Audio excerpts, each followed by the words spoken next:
டெல்லியில் தமிழ் மாநில காங்கிரஸ் கட்சி தலைவர் ஜி கே வாசன் தற்போது செய்தியாளர்களை சந்தித்து வருகிறார். அதனை பார்க்கலாம். அவர்களது தலைமையிலே நடைபெறும் இந்த ஆர்ப்பாட்டம் என்பது தமிழக விவசாயிகளுக்கு மட்டுமே வருங்காலங்களிலே நன்மை பயக்கக்கூடிய ஒன்று அல்ல. இந்திய விவசாயிகளுக்கே ஒரு மிகப்பெரிய விழிப்புணர்வு இதனால் ஏற்பட்டிருக்கிறது என்பதை நான் குறிப்பிட விரும்புகிறேன். விரைவிலே மத்திய மாநில அரசுகள் விவசாயிகளுக்கு துணை நிற்க வேண்டும். அவர்களுடைய கோரிக்கைகளை தயவு கூர்ந்து நிலைநாட்ட வேண்டும். மத்திய மாநில அரசுகள் மௌனம் காக்கக்கூடாது, செவிசாய்க்காமல் இருக்கக்கூடாது. விவசாய வர்க்கத்தை காப்பாற்ற வேண்டும். விவசாய வர்க்கத்திற்கு எந்த விதத்திலும் அநீதி ஏற்படுத்தக்கூடாது, துரோகம் செய்யக்கூடாது என்று நான் முதலிலே கேட்டுக்கொள்ள விரும்புகிறேன்.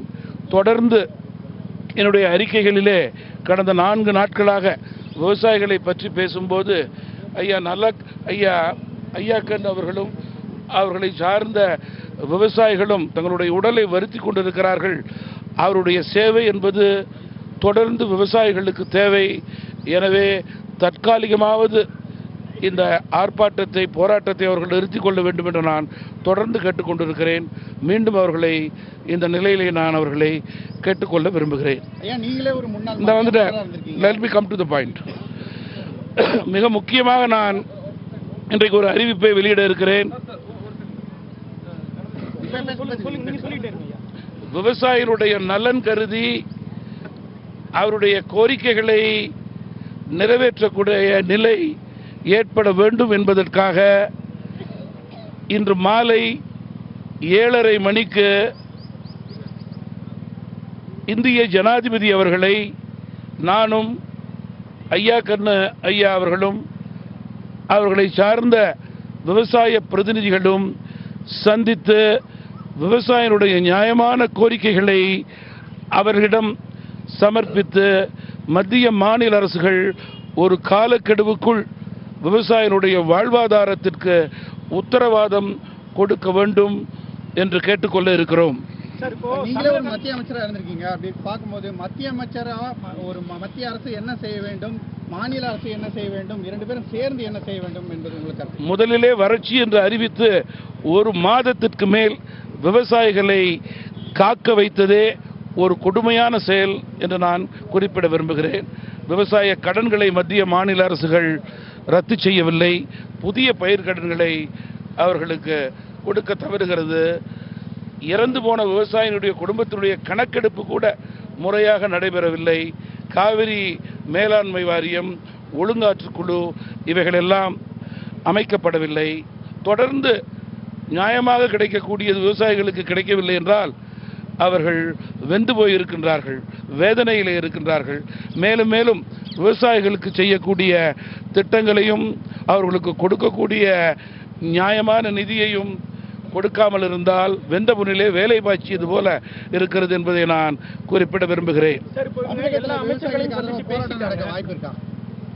விவசாயிகளுடைய பிரச்சனை நியாயமான முறையிலே தீர்க்கப்பட வேண்டிய ஒன்று. மத்திய மாநில அரசுகள் விவசாய நண்பர்களுடைய அவருடைய நலன் காக்கின்ற அரசாக இருந்தால் ஒரு காலக்கெடுவிற்குள் அவருடைய கோரிக்கையை 100% நிறைவேற்ற வேண்டும். இல்லை என்றால் தமிழகம் முழுவதும் பல்வேறு பகுதிகளிலே இது போன்ற போராட்டங்கள் தொடரக்கூடிய வாய்ப்பே இருக்கிறது. காரணம், விவசாயம் இல்லை என்றால் வருங்காலங்களிலே நாடு கிடையாது, நாடு வளராது, உயராது, சிறக்காது. அப்படி இருக்கும்போது அதற்கு அடித்தளமான விவசாயிகளுக்கு ஆட்சியாளர்கள் துரோகம் செய்யக்கூடாது என்று நான் கேட்டுக்கொள்ள விரும்புகிறேன். இது சம்பந்தமாக எல்லா அமைச்சர்களையும் அவங்க பார்த்தாச்சு. நிதி அமைச்சர், விவசாயத்துறை அமைச்சர், நீர்வளத்துறை அமைச்சர் எல்லாரையும் பார்த்தாச்சு. எல்லாருமே என்ன சொல்லியிருக்காங்கன்னா பரிசீலிக்கப்படும் என்று சொல்லியிருக்காங்க. உறுதி எதுவும் அளிக்கல. வறட்சி நிவாரணத்தை பொறுத்த வரைக்கும் 40,000 கோடி ரூபாய் எல்லாம் திட்டவட்டமாக அளிக்க முடியும்னு சொல்லிட்டாங்க. ஜெட்லியை பொறுத்த வரைக்கும் கடன் தள்ளுபடி என்பது அவர் அது சம்பந்தமான உறுதி எதுவும் கொடுக்கல. இதற்கு மேல இந்த போராட்டம் எந்த வகையில் நீடிக்கல? விவசாயிகளுடைய நலன் சார்ந்த அரசாக மத்திய மாநில அரசுகள் செயல்பட்டால் அவர்களது கோரிக்கைகளை பரிசீலனை செய்ய வேண்டும். அவர்களுக்கு கிடைக்கக்கூடிய நியாயத்தை மத்திய அரசு செய்ய வேண்டும். தட்டி கழித்தால் விவசாய வர்க்கம் ஒருபோதும் இது போன்ற அரசாங்கங்களை வருங்காலங்களிலே ஏற்றுக்கொள்ளாது என்பதிலே மாற்று கருத்தே கிடையாது. விவசாயிகளுடைய துணை இல்லாமல் வருங்காலங்களிலே எந்த அரசும் இந்தியாவிலும் சரி தமிழகத்திலும் சரி ஆட்சி அமைக்க முடியாது என்று நான் உறுதியோடு கூற விரும்புகிறேன். Right sir.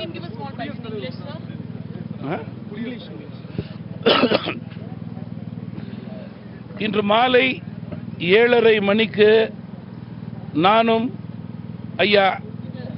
ஐயாக்கண் அவர்களும் அவர்களை சார்ந்த முக்கிய விவசாய பிரதிநிதிகளும் இந்திய திருநாட்டினுடைய ஜனாதிபதி மதிப்பிற்குரிய திரு பிரணாப் முகர்ஜி அவர்களை சந்தித்து விவசாயிகளுடைய எண்ணங்களை பிரதிபலிக்கக்கூடிய கோரிக்கை மனுவை அளிக்க இருக்கிறோம். அதன் அடிப்படையிலே வரும் நாட்களிலே நல்லது நடக்கும் என்று நான் நம்புகிறேன்.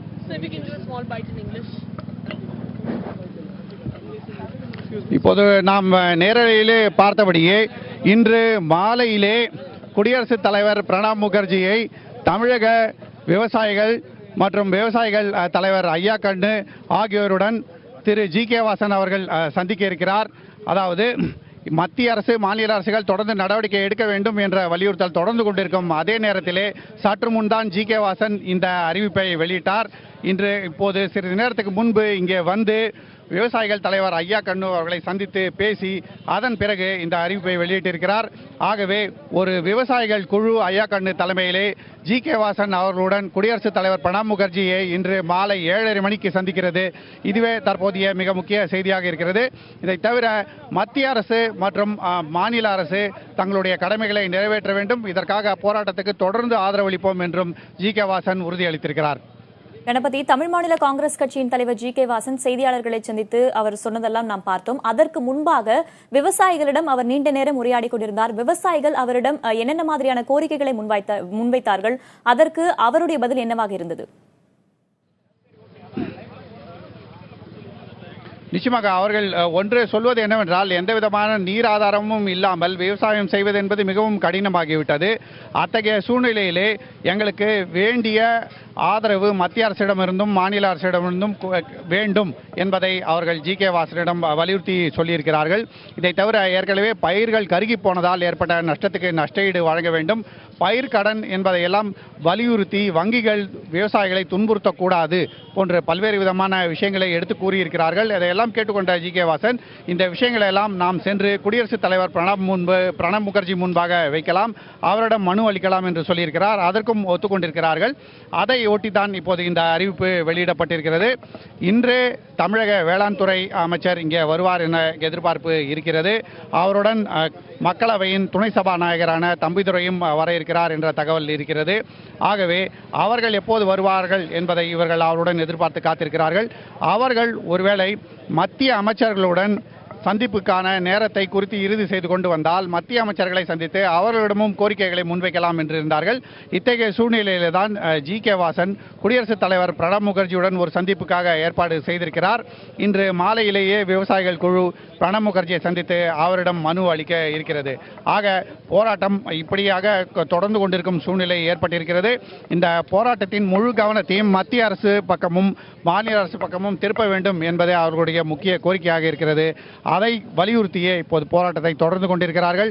ஒரு பக்கம் மண்டையோடுகளுடன் போராட்டம் நடத்துவது, இன்னொரு பக்கம் எலிக்கறி உண்பதற்கு எங்களை வற்புறுத்தி விட்டீர்கள் என்று உண்ணாவிரதம் போராட்டம் நடத்துவது, இதை தவிர மகாத்மா காந்தியின் புகைப்படங்களுடன் போராட்டம் நடத்துவது என்று பல்வேறு விதமான போராட்டங்களை அவர்கள் தொடர்ந்து நடத்த இருக்கிறார்கள்.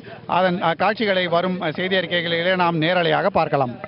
கணபதி, ஜி.கே. வாசன் விவசாயிகளோடு பேசிக் கொண்டிருக்கும் போது போராட்டத்தை நீங்கள் தற்காலிகமாக கைவிடலாம் என்று ஒரு ஆலோசனையும் கூறியிருந்தார். அதற்கு விவசாயிகளுடைய எதிர்வினை பதில் என்ன மாதிரி இருக்கிறது?